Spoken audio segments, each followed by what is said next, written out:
got on Hinge and the age parameters were set pretty high, and yeah, the millennial crowd looks like Genghis Khan ran through the place. I don't know what's going on. Like, yeah, if you were the guy saying, yeah, don't try the apps, you want to just drive across the country and just hit on random women at bus stops, that's how it's going to work. It'd be like, well, what did you do? Like, it wasn't that.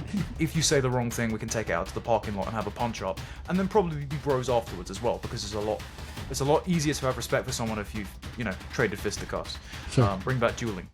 What is up, guys? This is Tate Brown here, holding it down. We're back with another installation of hit the mic already. It's a bad start. Of Across the Pond. This is sort of this new experiment that me and Connor are toying around with to provide you guys with some hard-hitting commentary over the weekends.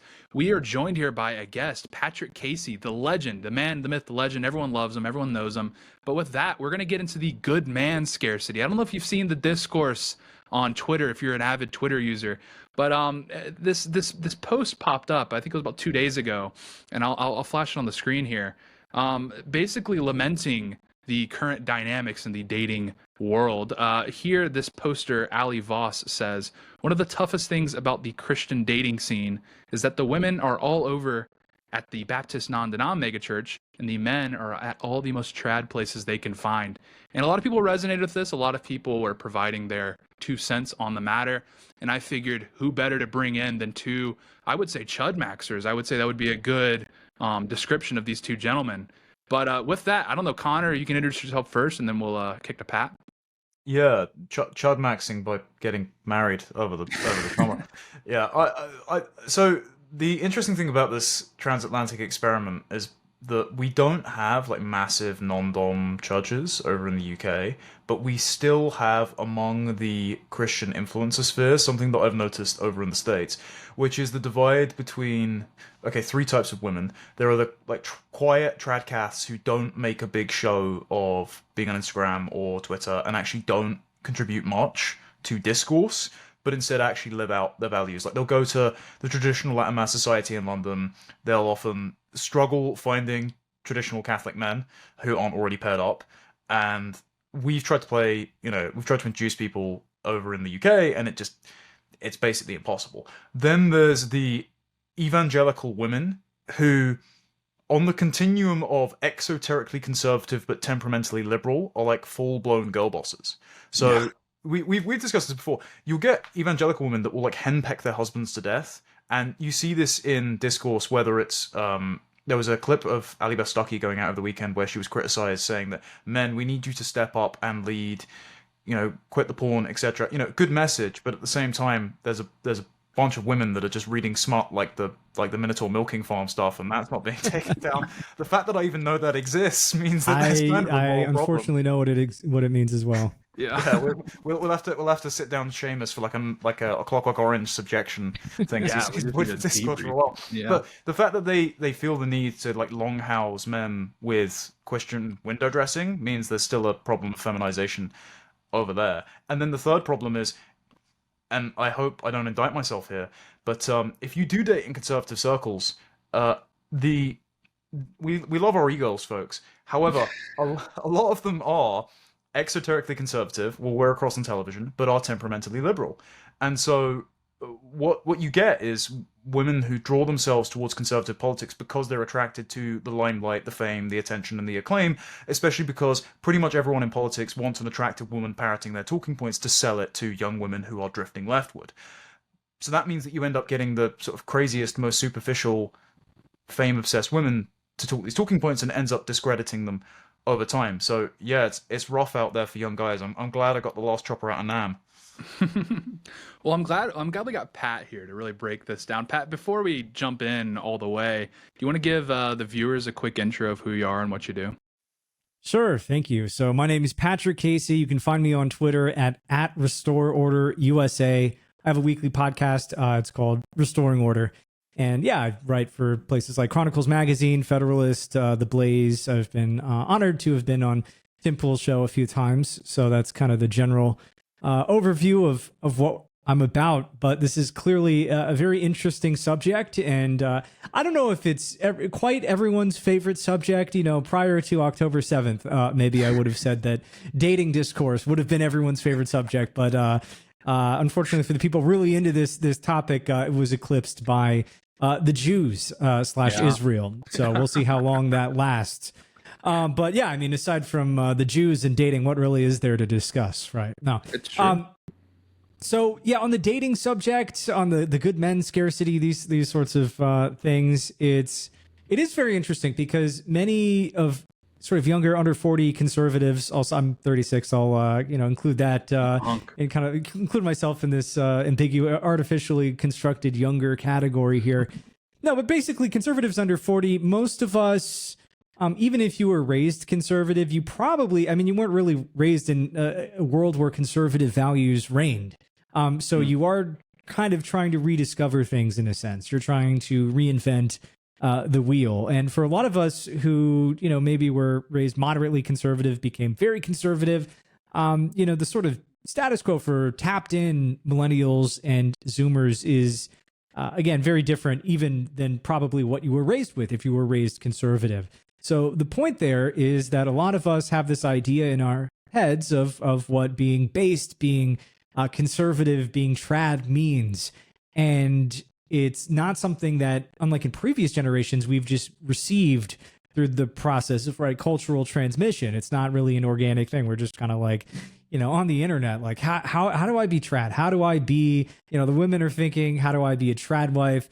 Men are thinking, how can I get the trad wife? How can I be, a giga chad alpha male?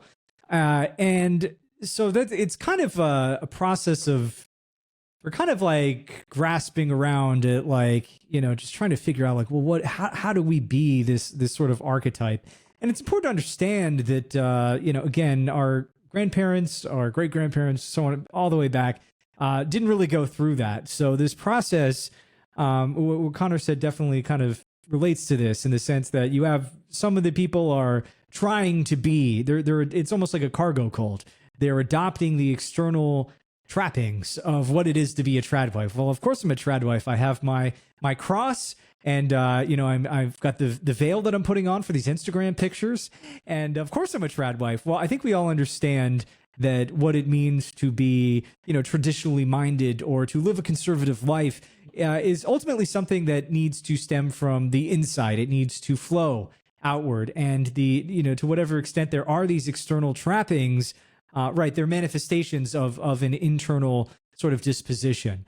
So, some women and I guess men trying to do their own trad thing, or might be, if they're influencers, maybe in some cases definitely are disingenuous and insincere in what they're doing. It's just a show. And other people that kind of do this cargo cult, again, back to what I said earlier, they just are trying, right? You have to give them credit, but not always, all effort doesn't always bring people to where they necessarily need to be. Yeah. Well, that's so true. And really, I think this post specifically, what it's highlighting is the massive rift that's occurred between men and women, where we're almost in two different worlds, it feels like. I mean, what they're hitting on and what the application a lot of, based older guys were giving is like, oh, well, you should just kind of go to these churches, these mega churches, put your time in there to find a wife and then rescue her and bring her to a trad church, which, probably does work in some capacity. But like you were saying, Pat, I mean, these are not things that even our parents, certainly our grandparents, had to wrestle with. They didn't have to deal with this sort of massive rift between the genders. Brian, I don't know how to say his name, Brian Suave. I see his name on Twitter all the time. I just don't know how to pronounce it. But he provided some commentary I think is very, very salient. He says, if you want to understand this very real phenomenon, you have to understand what those Baptist / non-denom megachurches are. They're citadels of feminism. Megachurch culture is long-housed Christian culture, which means it creates women who are quite dangerous to marry. This is kind of downstream from, okay, they're providing something that's of tremendous value to women. They are very affirming of sort of the plights of women, and that really goes unaddressed. Men's plights go unaddressed, and that's why you see them kind of filter into these more trad religious arrangements. But this is really scary that, we can see the numbers of the marriage rate going down. The primary way our couples are forming is through dating apps, which just kind of is a Band-Aid on as an axe wound. Because, again, if the only way to mend this rift is with an algorithm, yeah, we're kind of cooked. I don't know, Connor, if you have some thoughts. I know you've spoken before on sort of this rift that's occurred between the sexes as far as, the types of institutions we engage with and interact with. So I've got a bunch of thoughts on that. Pat's right about the cargo cult. Lomas has this great phrase where he says everyone tunes out about something, and it basically means that you're some of us can become like male to male or female to female transsexuals. Sure. That's what Mary Harrington says about Andrew Tate. Like he's such a performative emblem of masculinity with his like fleet of Bugattis and his harem, where he's like a modern Genghis Khan, that he's a male to male transsexual. And this is the same thing. Like if you're LARPing as a trad wife online, and rather than actually baking sourdough with your phone put away, you're economizing your entire family life and your marriage for social media content. Yeah, you might be the wellspring from which a cultural cascade flows, but a lot of the time it's that you're too in the internet and you're too self-aware to actually live an authentic trad life. As far as the divide between the sexes, I think this is being exacerbated by the type of church. Much like social media and much like dating apps, you could apply the Marshall McLuhan phrase, the medium is the message. The very structure of the churches themselves are exacerbating the sex divide. This is why you're seeing, at last Easter, 40% of the catechumens in both France and Britain were young men under the age of 30. So they're gravitating back towards, even if the church doctrine itself is weakened by successive popes, blessing blocks of ice like it's a pagan ritual or something, they like the smells and bells of Catholicism or Orthodoxy.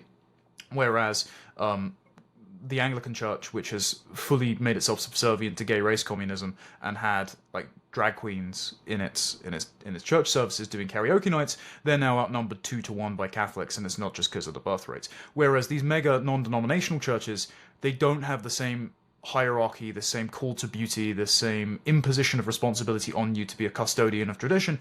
Instead, they're more akin to the therapeutic society that social media, increasingly ChatGPT reflecting your own opinions back at you, a lot of self-help podcasts do, of where they say, Jesus loves you and he'll meet you where you are, and all you need to do is stick your hands up and sing along with the local school band, and worship's just as good as if you're putting in the work, so to speak. And that's why I think it attracts a lot more of a temperamentally liberal, even if they're exoterically Christian and conservative, female denomination. And that's why the men don't want to go there, because they hear this sort of woolly egalitarianism during the you would say service or preacher sermon, I would say homily, and they just go, ew. Like, yeah. I'd rather go to a place with gargoyles telling me that I'm not good enough, So I think that's what's exacerbating. It's actually like the medium and the aesthetics of the church.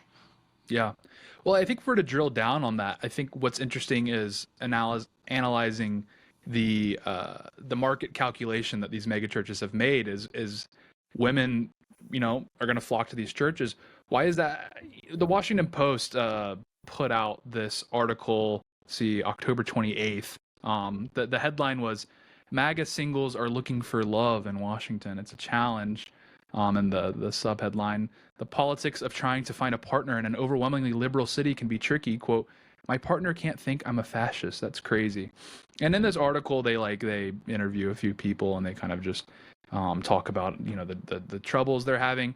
But there was a tweet in response to that post that we led with. It was from Scott Greer, who coined the term the good man scarcity, which is kind of a tongue-in-cheek sort of thing. He wrote, the Washington Post recently did a profile on conservative women in D.C. complaining about good men scarcity within MAGA. Most of their complaints were that they didn't go to church enough, went to the wrong church, and failed to live up to their unrealistic ideals. The main woman interviewed has spent her week condemning Halloween as an abomination. A lot of the stuff about good men scarcity is a result of conflicting priorities, men falling behind as women advance, and subsequent unrealistic standards. This is even more apparent among conservative women. And I think, if we were to drill down on the issue, there's enough content out there, critiquing women or their behavior, et cetera, et cetera. I think what's the important thing that's being glossed over that Scott did hit on, and I think this is really salient, is the reason that these mega churches even see it fit in the first place to primarily cater to young women is because men have fallen behind. Men are just failing to matriculate in these sorts of things. And the response from the Christian world has just been to browbeat men even more, right? It's to say, there's something wrong. There's something you got to pick up. Pick yourself up by your bootstraps. These sorts of things.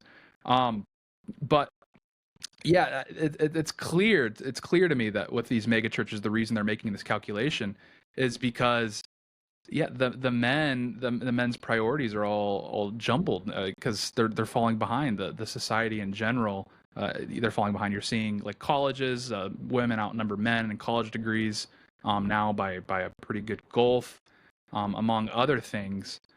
I don't know if you guys have any thoughts on this, on any thoughts of specifically, men falling behind as women advanced, as Scott pointed out. Right. Well, I believe that younger men out earned by younger women now. There could be some nuances to that. I remember reading an article a few years ago. It was only in certain cities, but it was like most major cities. There are a lot of, there has been some pretty profound changes in cultural, social, economic changes in America in the last few decades, and yeah, I don't think people are really happier than they were before these changes. I don't know to what extent we can roll back the clock. I mean, it's just as one example. People always talk about the one family income back in the 50s. When people were living the trad life, and it's like, well, we can't recreate the 50s. We could bring back maybe some good aspects of the 50s, but a lot has changed, and you can even go back a few decades ago. So I don't know. I think there are a lot of changes. Women are more independent these days. They're making more money. They're also more politically liberal. For all that can be said about, I know we've largely been talking about within the conservative world, but I just want to say that for everything that can be said about people moving rightward in the 2024 election, you had the map of all of these counties across the country that went red. It's a lot of that was men. And a lot of it was minority men, which is kind of the funny thing. I mean, Trump kept the same amount of the white vote that he did from previous election cycles. It was like 65, 66 or so. And that might be a little off. But the fact remains that it was, white women are, they might lean Trump, but overall the trajectory, especially for younger women, and you see this actually around the world.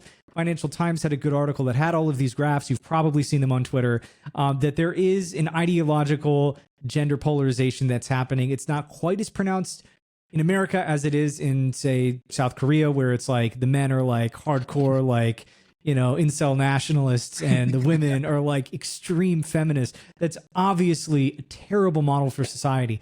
But the thing to keep in mind is that, that process is probably kind of the same within conservatives, within the world of conservatism, where you do have women that, they like Trump, whatever.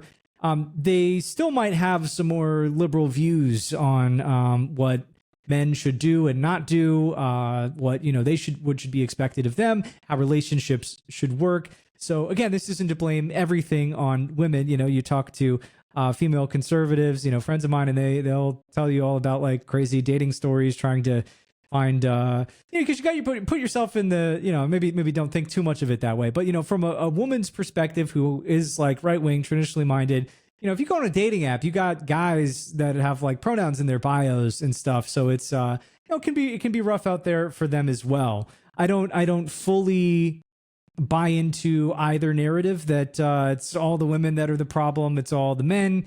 I think, there's plenty of blame to go around, but the idea that there are no good men and that, there are tons of good women that just can't find a good man because there are no good men. The women saying that, it's usually a question of, standards, overweight women maybe thinking that they deserve 6'5", giga trad, Chad or something of the sort. And yeah, it's there's a lot that we could get into there, so I'll just leave it there for now. I want to pick up on that and just say that some of the frustration about the inadequate formation of said gigachads, the lack of them, has been because of Helen Andrews at a recent piece on this about the great feminization, the sort of institutional henpecking of men by every single institution, where in a short amount of time women have benefited from preferential hiring measures and become the sort of dominant institutional culture, even if they aren't the majority in a corporation. And so the female style of conflict resolution, often driving things underground, like reputation destruction, indirectness, passive aggression, has become the way of dealing with disputes rather than the directness of men, which is always undergirded by, if you say the wrong thing, we can take it out to the parking lot and have a punch up, and then probably be bros afterwards as well, because it's a lot easier to have respect for someone if you've, traded fisticuffs. Sure. Bring back dueling, basically. And so what's happened is, because the men can't get this aggression out of their system, they either cave and become inadequate and incapable of confrontation and violence. I'll be careful where I say this was, but I've worked in right-wing organizations where there have been a very small number of female employees, and they are on paper signed up to all of our opinions on migration, especially because it's a personal threat to them. But the institutional culture, when masculine banter rears its ugly head, HR comes down on you like a ton of bricks, and you're accused of being insensitive or too direct or too blunt. And I'm just like, fuck me, pull the golden parachute. I hate this. Get me out of here. Right. And that becomes so intolerable to men that either you drive men out of those spaces, or the men that gravitate to those spaces are obsequious and therefore disgusting, because women actually, they would quite like a leader. Or the men who do react to this lose the concept of ambiguous complementarity. It's the phrase that Ivan Illich used to describe how the sexes just sort of got along before we had to re-examine the way that we got along in light of the industrial and then the sexual revolutions, trying to level the way that men and women both worked and also slept with each other. When the jobs became interchangeable, when the birth control pill removed consequences from sex, and the state started subsidizing single mothers' poor decisions, then men and women lost the language to understand each other's differences, and they went from being Adam and Eve to Cain and Abel. Like, we existed in a kind of sibling society, and so to try and work out a relationship with one another without understanding that, yeah, she's going to have an impulse and say some frivolous nonsense, and you can't overreact to it. You've got to be like a rock upon which her emotional waves break. If you get frustrated, is actually a sign that you aren't a leader in your own relationship. You need to be emotionally stalwart, even if she drives you mad sometimes. Not being able to understand that means that pairing up feels kind of incestuous and wrong, and so you'd rather go monk mode and retreat either into porn and video games or, posting about Nietzschean vitalism on the internet. And so this means that a lot of good guys are also put off of women because they don't have the frame of reference, especially if they come from broken homes, to understand why women are slightly different, but it shouldn't be a form of frustration. It should actually be the reason that you're attracted to them. And it's the same with women. Women institutionalize femininity, produce feminine men, and then go, where have all the good men gone? And it's like, okay, if you allow men to act like men and have their own spaces, maybe you would be able to have more eligible partners that you weren't competing with for the same opportunities. Yeah, absolutely. I mean, kind of to that point, there's this clip that's been going around of Allie Beth Stuckey speaking at a Turning Point event. I think it was in Louisiana at LSU. And the quote that stood out that everyone's kind of highlighting, discussing, was this quote: men, we need you. We need your masculinity and your strength and courage, and we need those things to be harnessed for good, which is obviously true. But to the point you made, a lot of men just feel crowded out or feel like hostility from these institutions that they historically would be participating and leading in. And it makes you sit back and you go, okay, well, we're getting two conflicting messaging here, right? Like, we need you, we need masculinity, et cetera, et cetera. But then as soon as that's, flexed, it gets, you get knocked down, you get crowded out. And I think that's kind of the same thing happening. And this is what worries me, was off that initial tweet again, is, obviously in the United States and the West broadly, the conservative right has successfully prescribed an antidote for a lot of the madness, which would be increased religiosity for a variety of reasons. Among one, that it sort of structures your life and sort of an eternal, like you sort of develop this eternal mindset and this sort of thing. But the problem is with these churches, appealing to femininity almost exclusively, or at least appealing to women exclusively, is it crowds men out. And okay, yes, in our space, a lot of men are sort of circumventing that by going to these, traditional churches, these sorts of things. But I think the vast majority of men are just not, they're just slipping through the cracks. They're not attending church, and they're retreating into sort of this nihilism that you outlined, like, porn, but even beyond that, like the sports betting's gotten out of control and everything. And I think all of these things are compounding factors because men are crowded out of these institutions that would provide them with direction, that would sort of reorient their mindset to a more eternal one, I mean, if you don't have like an eternal mindset, then how could you even begin to go about, planning your life out for children or purchasing a home or, building some sort of business or something that would outlast you. It's tough to even get the ball rolling if you are the only sort of things in your life are just temporary pleasure, these sorts of things like, like porn, DraftKings, what do they call them? FanDuel Americans. Like it's really tough to break out of that framing. When you're being boxed out of these institutions. Yeah, it absolutely is. There are a lot of problems, and I think it's important for people to try to stay positive, no matter how bleak things can seem, no matter how bad the other sex might be. People are not doing well these days overall, and if your social circle is like put together young professionals who are married in their 20s and they're not overweight and they're religious, they're conservative, that's like, I think we all understand that's not representative. Not only of society overall, but it's probably not representative, no offense to my Twitter followers, of people on Twitter, even people that are posting about this stuff all day. It's important. Yeah, it's just important to keep in mind that in many ways our respective generations. I think both of you guys are Zoomers. I'm a old head millennial here, but our generations and the poor, God bless generation Alpha, but we've been dealt unideal hands, basically, and you just have to play with the hand that you're dealt. And it's important not to develop kind of a right-wing victim complex where you're like, well, women just suck these days. They're all like fat feminists, which again, there's some truth to that. But just say, well, like, yeah, I'm just like, yeah, screw. I don't have to. That relieves me of my obligation to to contribute to society in the form of having a family, but also in the sense of like, what you owe, you're denying yourself something that's very good and very worthwhile. So yeah, to you say only need to find one at the end of the day. You only need to find one. Yeah. To say something radioactive, to pick up on that point, I've noticed, as you said earlier, the dating discourse tipped quite quickly into the geopolitics, particularly Israel-Palestine discourse, because I think over time the red pill sphere has deteriorated from source and become profoundly brown-coded, because a lot of the complaints are about how non-white women act, and they're then projected onto white women, am I right?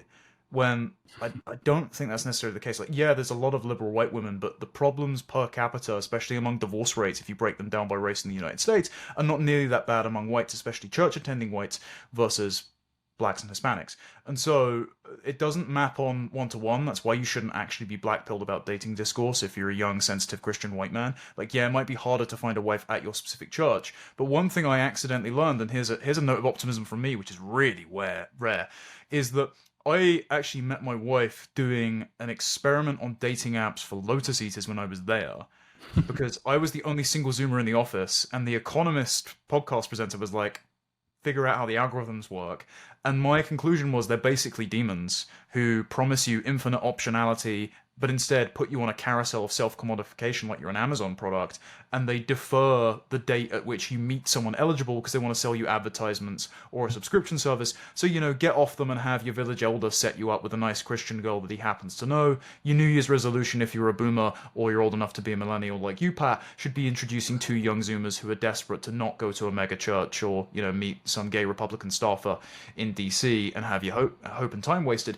And instead, I accidentally found my wife on Hinge, like a bunch of my friends have met their partners on Hinge, or wives and girlfriends, because I basically Spurg hacked it. Like, you set the restrictions to be so limited that the other people who are sick to death of the apps and using it for the genuine reason other than listless hookups will eventually run into you. And so, in another age, I might have met my wife at the village fair or a town meeting or something like that, because she was a 10-minute walk down the road the entire time. But if you set your parameters really limited, you can basically use dating apps like a Ouija board and exercise the demons. Like, what are those parameters for people watching who want to replicate your success? Mine. Okay, so you obviously don't swipe on any fat chicks. No drugs. Some people might be into that, Hey. Yeah, Yeah, again, brown coded. So no drugs. You the biggest teller is, yes, put politically conservative, but my wife on her profile had moderate because she was like a default lib, but she was curious. And actually, the best women, and this is a proper tip that kind of circles back around to one of the concerns that we have about exoterically conservative but temperamentally liberal women, is apolitical women are actually much better than very politically involved women. There's this meme online of like a conversation where some woman's like, "What's happening in Ukraine?" And then the guy just responds, "Don't worry, darling." And she goes, "Okay, that's the kind of relationship you actually want." Like, she might be able to pick up your politics, but she shouldn't be as politically involved and obsessive as you, because it can become just as unhealthy as, you know, having a social media addiction or something like that. So yeah, and then you end up in a situation where, like, you know, your relationship suffers because you disagree on you know, the ideal form of like tariff policy or something of the sort. So yeah, you have to keep these things in mind. Yeah, for sure. I mean, and you're kind of providing an anecdote for what Pat was saying, was, you know, he's saying you kind of have the deal, or you got to, you know, play the hand that you're dealt. And it's so true, because it's like, okay, yes, you can prescribe the issues, but you as an individual is not going to provide a society-wide anecdote. And that's why I thought it was actually kind of a valid strat that some of these guys were proposing, which was like, okay, just go tuck your head down and go to the non-denom church like for a weekday sort of event, and then vacate the scene. Like, I don't know, these sorts of things you actually do need to start thinking about, because it's like, okay, you could either harp on about it and then just like hope for the best, hope like something comes across your desk, or you can, you know, actually start actively making some plays. I think that's worthwhile. Yeah, because like Pat was saying as well, like there's this problem on the right of not just a victim culture, but embracing the things that make us, I guess, victims per se. Like there's a huge embrace of I would say kind of borderline slop culture, and this is gonna get me in trouble, but it's just true. Is there's like this embrace of like the lumpen proletariat, I think is what people say, where you know, they embrace the things about they embrace the things that actually sort of keep us crowded out of institutions. Like, oh no, we should just dress sloppy on purpose. Oh, we should speak like barbarians on purpose. You see these things, you see this embrace of these things, and I think it's actually detrimental, but it's an impulse that exists because people just say, oh, if you're going to judge us on these merits, then we're just going to double down on it. But it just kind of exasperates the problem. And so, yeah, I all this to say, like, yeah, I think there is some value though in just kind of like approaching the situation as it exists, and then you know, getting clever with your strats. I've heard some clever strats that I can't disclose with the dating apps because they're too esoteric knowledge. But I don't know, if you DM me, maybe I'll disclose some of the for the right price. He's happy to it's true. Give the game away. Yeah, but yeah, I don't know if you guys have thoughts on sort of the sort of embrace of the things that actually sort of incapacitate us as a political strategy. I'm seeing this quite a bit. Like there's that guy, I forget who it was, where he was just like, oh, the anecdote to the dating woes is just go on a road trip and like talk to gas station clerks, and then like you'll meet your wife there. And it's like, okay, as someone that, you know, routinely purchases Zins from these lovely ladies, there's not much wife material there. You can have your reception at Buc-ee's. Yeah, well, Buc-ee's, you know, there's some dimes at Buc-ee's, I'm not gonna lie, but generally, if you don't have a Buc-ee's in your area, you know, you're gonna kind of get nerfed with this strat. But like, what is that? What is like the draw on the right to like the things that actually sort of harm us? I was gonna say real quick, I'm not gonna be able to find the post. I'm looking here, but I'm pretty sure someone did that because they wanted to see what would happen if you actually took Twitter's dating advice, drove across the country and stopped at gas stations in the middle of nowhere trying to find a wife. And yeah, again, this is probably, you know, maybe suspended. You know, I just can't find it. In fact, searching gas station wife on Twitter brings up some weird stuff. Don't do it. But you know, at the end of the day, yeah, Twitter has like, there's a lot of terrible advice out there. And it's oftentimes people, they're not giving you the advice that worked for them. It would be like Connor here, if he were to tell you that, you know, you don't have to only advocate for what worked for you. If you were to say, don't try the apps don't work, you need to, and then you created some like scenario in your head that you think sounds good, that nevertheless, like you don't know if it's ever worked for anyone. Like, yeah, if you were the guy saying, yeah, don't try the apps, you want to just drive across the country and just hit on random women at bus stops, that's how it's going to work. It'd be like, well, what did you do? Like, it wasn't that. So yeah, a lot of people are giving advice that they just didn't take. And yeah, I mean, as to like what the right solution, I don't know. I think people are coping and they're trying to think outside of the box. And it is social media, so social media often rewards novelty, even if you have a take that's so bad that everyone's dunking on it. Okay, well, like sometimes people get put on the map that way. Sometimes people, no shade to Soulbra, for example, but his first big thing on the scene was the Soulbra cookbook. And it was like 40 pages, and it would be like, one of the things would be like sushi. Sushi's great. You've got good macros, and then like, you can go buy it at a number of different places. And then that would be like the page for sushi. And everyone was just like, this is ridiculous. But people were like, this is kind of funny. Next thing you know, Soulbrow's like a big name. And yeah, I don't know. I like his posts. It's no shade to him. But, some of this bad dating advice that you're seeing out there, part of it is people probably thinking like, this will get people talking. This will get me some traction. Yeah, and they're all dependent on like best case scenario outcomes, but it's usually not the case. Like, okay, yeah, maybe one guy met his wife in a Shell station in Utah. Yeah, and like, maybe. All of a sudden, this is the prescription. It's like generally not. And this problem exists with everything, is they give these blanket prescriptions of like, I think everyone's looking for a hack to sort of subvert the conventional, life tracks. But these require like very specific things to occur in order for them to work out. I mean, like this has been sort of litigated ad nauseum, but it's true, is like you're talking about where people give advice that they don't even take, is you see all these people in the conservative space that are like, don't go to college and just like have a ton of kids and these sorts of things. And then you like analyze their resume and they have like a master's, they have like 2 kids typically.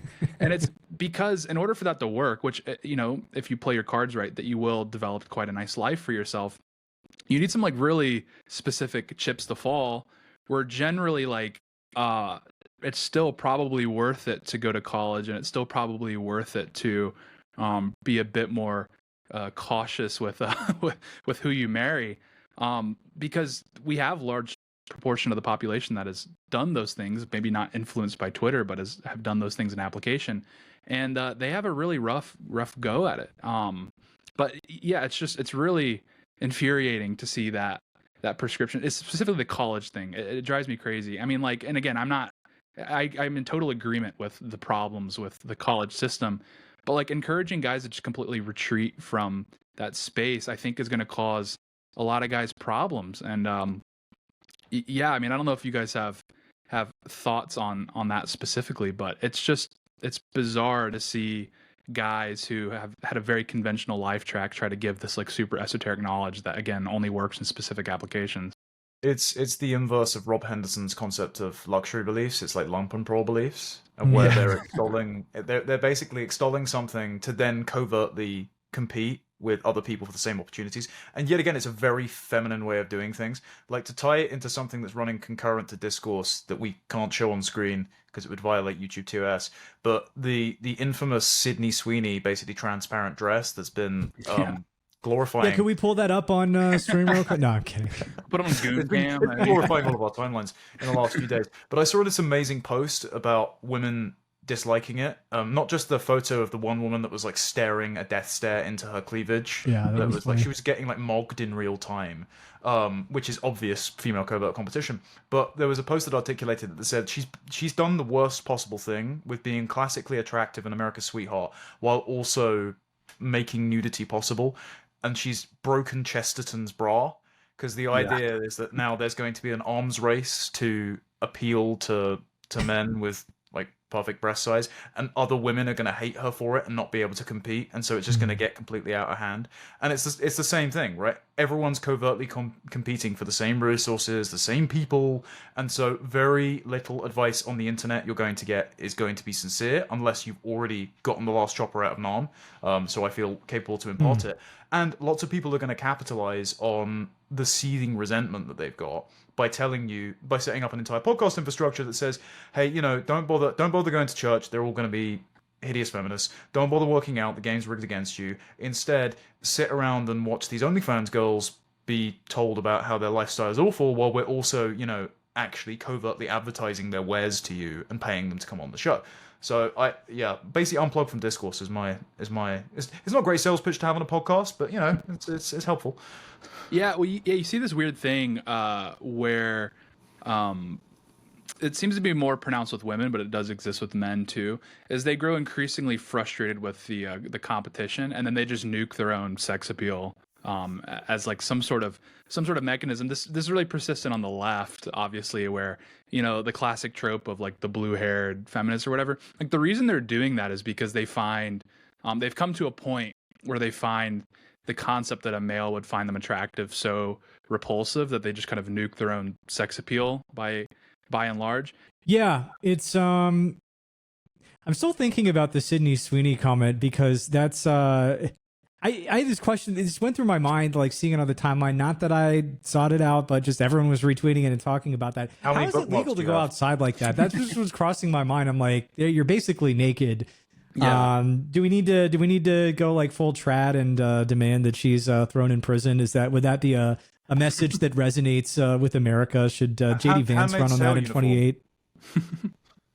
I'm joking for the record, but yeah, I was just like, how is that possible? So the thing is, you keep referencing, shall we say, different cultural, ethnic backgrounds and their, their traditional understandings of what men and women are, and you really do see that in kind of the POA sort of Andrew Tate sphere, where it's a sort of level of resentment toward and type of resentment toward women that comes from people who, cultures that don't have, the same level of, marriage rates, out of wedlock births are higher. Dads don't stick around as often. So you're raised by a single mother who is, demanding that you act like a sort of caricature of maybe the average woman thinks a man should be. A man should be, the guy who never gives me the ick. He's always, that's how you end up with this like cartoonish conceptions of masculinity. Someone who's going to try to stab you for stepping on his shoe by accident, but, abandon his kids and won't, can't put food on the table for a family. So these sorts of things are very backward. And we absolutely should be on guard against these sorts of values. By the way, you don't have to be white to accept. These are basic first world values. We should be on guard against these values seeping into the actual right, because these sorts of things starting to emulate sort of third world sexual relations obviously is a recipe for disaster. When phrased that way, I hope everyone can agree and see why. Yeah. So you've done a good job of drawing attention to that. Both of you have. Yeah. It's it's the flip side of the irony poisoning that's persistent, is like doubling down on like caricatures of what these, like what a super serious person would look like, when the answer is just kind of behaving normally. Like that's the answer. That's the anecdote. I think that's kind of the problem with the trad thing is there's almost an overcalculation where then you just become really weird, because like the reality is in the United States, the majority of Americans are evangelicals. They're attending sort of these Baptist non-denom mega churches, and they're finding value in it. And I think yes, there's obviously a lot of problems with these sorts of arrangements, but yeah, people are kind of overcorrecting and they're embracing people that are politically aspirant are embracing sort of a form of traditional Christianity that is really foreign and kind of strange to Americans. I think this is why Charlie Kirk specifically resonated with so many Americans, is because he sort of came out of that world. He came out of that evangelical world and met people where they were at, even though he obviously took it very seriously. He knew theology, like some of these theological arguments, like the back of his hand. But there's kind of this weird thing that happens on the right, where guys overcorrect and embrace really sort of almost foreign positions. But I guess why I was reminded of that is the embrace of like the third world sort of view of masculinity is not helpful. But I think even like in our own space, this trad thing, while it's good and worthwhile and should be pursued, you often see overcorrections where they just start to look down on middle Americans. And I think this problem has persisted in American society for a long time, where there's this sort of tension between the coastal elite and the middle Americans. Mhm. 'Cause I think it's actually kind of emerging on the right to some degree, where you have these guys who feel like they've unlocked this hidden knowledge, and now they begin to look down on like evangelicals. When in reality, I mean, evangelicals provide the majority of the Trump base. They vote for Trump, or Republicans at large are like Yeah. dictatorial numbers, like 80-90%. Yeah, they And I absolutely just are. don't see it like particularly helpful to just completely write them off, to completely like look down. I think it's just bizarre. No, But that's absolutely not the right move. I mean, there are generational differences, religious differences between a boomer evangelical and a Zoomer, or even millennial Catholic, or even agnostic right winger, or even Protestant right winger. Because we've seen the polls, and dispensationalist theology is not as popular among younger evangelicals, younger Yeah. Protestants, maybe just in general. And I think that points to the fact that this whole like kind of boomer evangelical sort of status quo was really the product of specific circumstances and factors that don't really exist anymore. When you see like Mike Huckabee talking about swinging "Sweet Home Jerusalem" on stage, that's I feel like it's kind of almost like a time capsule, because these people are still around, but like that era is ending, and I think a lot of younger people hearing the way that generation talks, especially that subset of that generation, is kind of why the discourse has gotten very crazy. But to the question of like, yeah, even white evangelicals are the backbone of the Republican Party. I don't have to agree with them on every issue, but the idea that these people, look, if you're just like punching down on, salt of the earth, middle American white people, as a right winger, not just like Right. disagreeing with, maybe some ideas or attitudes they have, then you really have to ask yourself how you're fundamentally any different from kind of the anti-white left. Because an anti-white left, these people, they're not bashing, the white people in this coalition, they're not bashing each other, right? It's there's kind of a class and culture and even religious, these sorts of dimensions to that form of anti-whiteness. So Yeah. Well, because you're seeing as the evangelical sort of world sort of comes out of that, like you're talking about, that boomer evangelicalism, Huckabeeism, you're still seeing the infusion of conservatism within the evangelical world. Like it's still very pronounced. Like this is kind of a side, but I think it was actually kind of important, was Forrest Frank. He's a music artist. He's emerged out of the evangelical world. His music is huge in the evangelical world. He's like, he's an A-lister if you grow up in these types of churches, and it's primarily young people, obviously, that listen to his music. And following the assassination of Charlie Kirk, he came out and he was like, "This is horrible," like the violence out of control and these sorts of things. It was a message that indicated that infusion of, that kind of interest, that infusion of conservatism is still very prevalent in the evangelical church, even as it kind of exits that as it existed before. And it's just not worthwhile to like try to nitpick these people, because it's going to be around. It's a form of Christianity that really makes sense that it exists in the United States, because in many ways it is downstream from a lot of the values that sort of animated Americans for the longest time. Yeah. But that's why I thought that was interesting, that, okay, yes, there's kind of this shift away from like dispensational theology in the evangelical church, but that infusion of conservatism is still there. It's still pronounced, and it reflects well of evangelical values, that it kind of just naturally one-to-one. And so, that's why I think it's kind of bizarre, this overcorrection that we're seeing among right wingers that are sort of aspirational elite, even if they're not quite there yet. It just doesn't seem productive or beneficial in any way. yeah, just keep in mind, when you bash white evangelicals, you just imagine Richard Hanania do it. That's basically what you are Richard Hanania for those 5 to 10 seconds that those cursed utterances leave your mouth, or you type them out. The spirit of Richard Hanania, he like astral projects and he like takes over. And like, that's some like bad stuff, man. You don't want to be doing that. So Yeah, totally. Well, I mean, Connor, I don't think this dynamic quite exists in the UK. I think the divide is mostly just religious versus non-religious. Well, so the problem with the UK is we don't really have a reservoir among the general population of religious or Christian feeling. it's actually kind of the inverse. Like the DraftKings Americans that you're talking about is, we have quite a large culture, a working class culture that shouldn't be scorned, but it's not necessarily healthy for them, of drinking and going down betting shops and, knowing at least one person who's on welfare or benefits in our country, watching the football, and your engagement with politics or moral philosophy is, I like the pub, I like my family, I like my country, I'll put a flag up, simple as. And they're salt of the earth people and they're pretty good. But it means that they're, up until a point, susceptible to media manipulation. This is why they've tried to roll out this, like, the guy from the opening scene of Seven as an influencer now. Basically, his name's Big John, and all he does is eat at Chinese takeaways, and his entire argument on the mainstream media is, oh, if you're racist, I can't have a curry every day, so therefore infinity Somalians. And it's like, well, okay. The fact that they feel like this will wash means that there isn't a strong bulwark of thinking that you're on a spiritual mission outside of your immediate pleasures.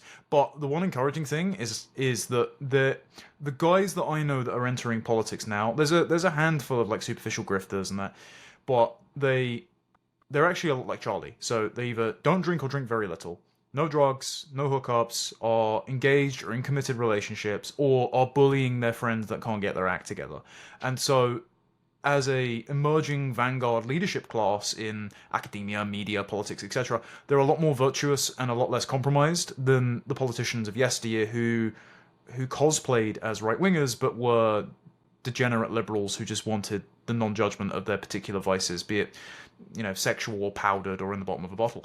And so the driving force in our country on the right is Christianity, even though you've got outlets that are more on the tech bro right side of things. Like, so there's a decent outlet actually on Substack. It's a publication called Pimlico Journal, and I've never picked a fight with them, and I like some of their publications, but they've sniped at me a few times, and I'm just like, okay guys, we're meant to be on the same side here. If you want to nip heels, I think it's counterproductive. But they put out a piece the other day being like against the Christian right, and they named me and another patriot we'll have to have on the show sometime, Charlie Downs, as being the faces of a Christian nationalism that will never wash with the public.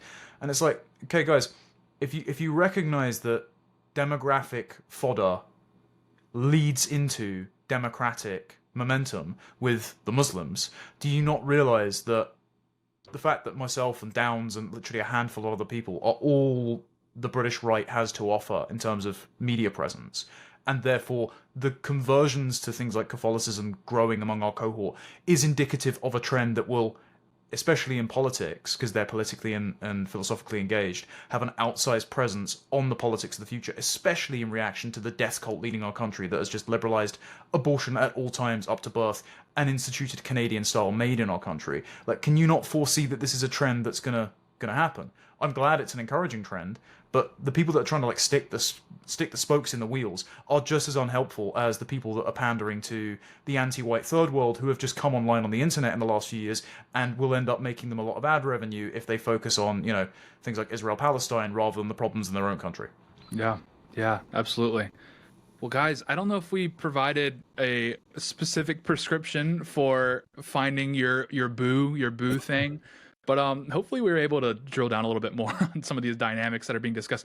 Because Twitter specifically, and most people watching are political people, so they're probably seeing a lot of the same things. It's almost like there's a vested interest in sticking a thumb in the already existing divide between the two genders. I mean, comes to mind is the postpartum body discourse that existed like 2 weeks ago, where women on Twitter got this idea in their head that men are like uniquely disturbed by the postpartum body, which any married man I've spoken to just says like that. I didn't even know that was really like a thing that people were concerned about. Yeah. But yeah, I think like, look, the only prescription that can really be applicable would be not to black pill, not to engage in anything. Because look, the rift is there. It's obvious there's a huge problem.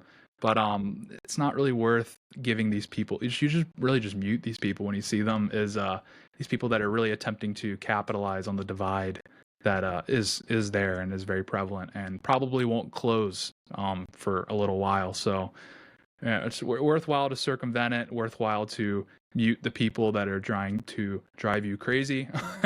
I think that's definitely worthwhile. But you two gentlemen, I got to give closing thoughts and where people can find you if they want more. Okay, closing thoughts. Yeah, my advice would be that you need to be a leader before you get in your relationship, and so blackpilling removes your agency and therefore makes you incapable of being said leader in your relationship, which is what a woman's going to be attracted to, and it creates a vicious circle. So yeah, agreed, don't blackpill.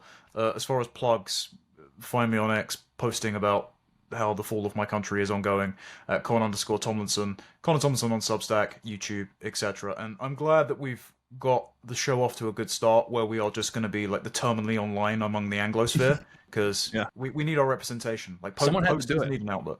Yeah, someone had to speak for the people that are aspirational chudmaxers. I think it's a really, huge audience that just needs to be tapped into. They need their voice. They need a voice. So I think that's what we're here for, hopefully providing some insights there. But Pat, where can people, closing thoughts and then where people can find you? Sure. Closing thoughts. Well, you mentioned that we maybe didn't give the clearest set of prescriptions for how to deal with this sort of sexual dysfunction and, the dysfunction between the sexes, I should say.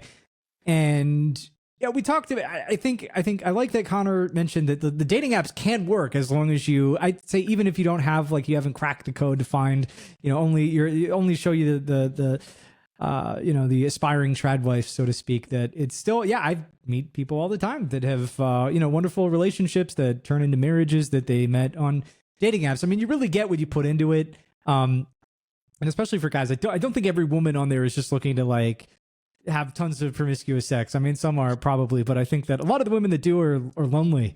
And they just, like, they end up feeling bad about it. Whereas it probably is a little more the case that, it's guys on there that are trying to sleep with as many women as possible. But I would say that you got to keep in mind you can meet people of the opposite sex in so many different places.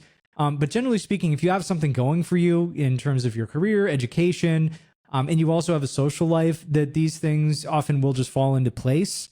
And I think you have to avoid the traps that people fall into these days, which is, just think you're just kicking the can down the road till you're in your 30s. And now I'm 30 and unmarried, but I've been in a relationship with a wonderful woman for a few years. So it's heading in the right direction. But, you definitely don't want to kick the can down the road, especially ladies. Just wait till you finish your grad degree, get 5 years into your career. It's, some people still find success when that, works out when we do things that way. But, these are things you want to solve sooner rather than later. And a lot of people who are kicking the can down the road are probably missing out on opportunities that are right in front of them. But like we said, people, sometimes people meet their wife or husband at church. I don't think that happens quite as often as people on Twitter would make it out to be. Although I have a few friends that have been fortunate enough in that sense. So it's less like there's one good place where all of the eligible bachelors or bachelorettes can be found. And it's more that the decisions that you make every day will determine whether or not you find yourself in those good positions and whether or not you're someone, and this applies to both men and women, that someone of quality is going to be interested in marrying. So it's about kind of becoming that person. Yeah, totally. And but if people want to find my work, they can go to patrickcasey.com. That's where the Substack is, and they can follow my work on Twitter at @RestoreOrderUSA. Thank you. I love it, dude. Thank you so much. Yeah, totally agreed. Get it buttoned up. I got on Hinge and the age parameters were set pretty high. And the millennial crowd looks like Genghis Khan ran through the place. I don't know what's going on, but it's going to be really bleak when the consequences of some of these social changes really hit home for millennials, especially for the liberal ones. People, they find themselves in their 40s and they're just going out to, regardless of how successful they're just going out to bars and doing the trivia nights and whatever, once they start getting laid and, once people start kind of realizing, especially for women, that it's kind of too late to really have the life that they eventually decide that they want to have, it's going to be bleak. So don't be a psychic casualty. Don't be a casualty in general of the insane times that we find ourselves in. You got to tune into this show in subsequent episodes, of course, to get the full remedy to all the madness. Taylor Swift also needs to have her first kid to instigate a sort of baby rabies across millennial women. Get the ball rolling. Yeah, everyone just adopt the Travis Kelce Riz, and everything will fall into place. But thank you guys very much for watching this I guess, initial episode of our panel style discussion. We gotta wrench on the branding for these specific things a little more. But thank you very much for watching. If you want to find me, you can follow me on X and Instagram at Real Tate Brown, and we will be back next week with a whole slate of Timcast content for you guys.